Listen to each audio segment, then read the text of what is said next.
ഇതാട്ടോ നമ്മുടെ മസാല. ഇഞ്ചി, വെളുത്തുള്ളി, പച്ചമുളക്, സവാള, ഉള്ളി, പിന്നെ പൊടികളായിട്ട് മഞ്ഞൾപ്പൊടി, മുളക് പൊടി, മല്ലിപ്പൊടി, മസാലപ്പൊടി, പിന്നെ 5 സ്പൂൺ വെളിച്ചെണ്ണയിലാണ് ഞാനിത് വഴറ്റിയെടുത്തിട്ടുള്ളത്. ഒരു തക്കാളി ചേർത്തിട്ടുണ്ട്. വേപ്പില വേണമെങ്കിൽ ചേർക്കാം കേട്ടോ, എൻ്റെ കയ്യിൽ കിട്ടിയില്ല. ഇതിലോട്ട് നമ്മൾ 2-ാം പാല് ചേർക്കാണ്. മസാലയുടെ അളവ് ഞാൻ ഡിസ്ക്രിപ്ഷൻ ബോക്സിൽ കൊടുക്കാം കേട്ടോ. ഞാൻ ഇതിലോട്ട് ചേർക്കണ ഐറ്റംസൊക്കെ കണ്ടോട്ടാ. ഇതാ പനീർ ക്യൂബ്സ് ചേർക്കാണേ, പുഴുങ്ങിയ മുട്ട ചേർക്കുന്നുണ്ട്. ഒരാളും കൂടി ഉണ്ട്, സർപ്രൈസ് ചിക്കൻ്റെ വറുത്ത പീസ് ബാക്കി ഉണ്ടായിരുന്നു കേട്ടോ, അതും കൂടി ഞാൻ ചേർത്തിട്ടുണ്ട്. ഞങ്ങളിത് 3ഉം കഴിക്കും, മുട്ടയും പനീരും ചിക്കനും, അതാണ് ഒരുമിച്ചിട്ടത്. നിങ്ങൾക്ക് വേണമെങ്കിൽ സെപ്പറേറ്റ് ചെയ്താൽ മതി, ഒറ്റ മസാലയെന്ന് ആവശ്യാനുസരണം. 2-ാം പാലിലാണ് കേട്ടോ നമ്മളിത് തയ്യാറാക്കുന്നത്. കുരുമുളക് എൻ്റെ വീക്ക്നെസ് ആയതുകൊണ്ട് ഇതാ ഇപ്പോൾ ഇതൊന്ന് തിളച്ച് കുറുകി വരുമ്പോൾ കുരുമുളക് പൊടി ചേർക്കുന്നുണ്ട്. ഇനിയൊരു മാജിക്കും കൂടി ഉണ്ട്. ഞാനൊരു ടേസ്റ്റ് ഒരു വ്യത്യസ്തമാവാൻ, കുറച്ചും കൂടി ഡെലീഷ്യസ് ആവാൻ കുറച്ച് മിൽക്ക് ക്രീമും കൂടി ചേർക്കുന്നുണ്ട് കേട്ടോ.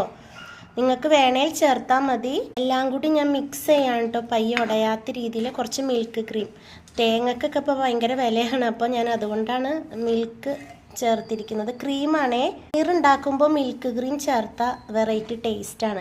പിന്നെ ഞാൻ ഈ തേങ്ങാപ്പാൽ ഉണ്ടാക്കുന്ന സമയത്ത് ഒരു 5-6 കാഷ്യൂയും കൂടി ചേർത്ത് അരച്ചിട്ടുണ്ട്. എന്നിട്ടാണ് അതിൻ്റെ പാലാണ് ഇത് എടുത്തിരിക്കുന്നത്.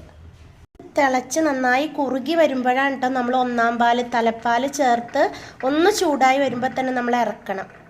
ഇതൊന്ന് കുറുകി വരുമ്പോൾ. ഇതിൻ്റെ കൂടെ കഴിക്കാനായിട്ടൊന്ന് പത്തിരിയാണ് കേട്ടോ. നന്നായി തിളച്ച് കുറുകി എല്ലാം മിക്സായിട്ട് വന്നിട്ടുണ്ട് കേട്ടോ. മസാലയൊക്കെ കണ്ടില്ലേ.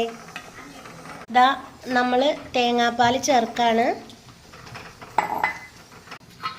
ഇത് ഉള്ളിയുടെ ഇലയാണ് കേട്ടോ, മല്ലിയില ചേർത്താൽ മതി, എനിക്ക് ഇതാണ് ഇഷ്ടം. ഞാൻ വീട്ടിൽ തന്നെ ഉണ്ടാക്കുന്ന ഇലയാണ്. ഫ്ലെയിം ഓഫ് ചെയ്യാം. നമ്മുടെ കറി സെറ്റായിട്ടുണ്ട് കേട്ടോ. ഞാൻ ഉള്ളിയില ഉണ്ടാക്കുന്നത് ഇങ്ങനെയാണ് കേട്ടോ. നമ്മുടെ ഉന്നക്കായയുടെ കൂട്ട് ഞാൻ പഴത്തിൻ്റെ അകത്ത് ഫില്ലിങ് ചേർക്കുന്നില്ല, എല്ലാം കൂടി മിക്സ് ചെയ്യാണ്. പഴം, ഡ്രൈ ഫ്രൂട്ട്സ്, നെയ്യ്, പഞ്ചസാര, ഏലക്കാപ്പൊടി, തേങ്ങ, ഇതെല്ലാം. മുട്ട അടിച്ചെടുത്തിട്ടുണ്ട്. ഇതിൻ്റെ പൊടി സ്പെഷ്യൽ ഉന്നക്കായാണ്. ഏത് സൈസിൽ വേണമെങ്കിൽ ഉരുട്ടിയെടുക്കാം. ഞാൻ ഉന്നക്കായുടെ രൂപത്തിൽ തന്നെ ഉരുട്ടിയെടുത്തിട്ടുണ്ട്.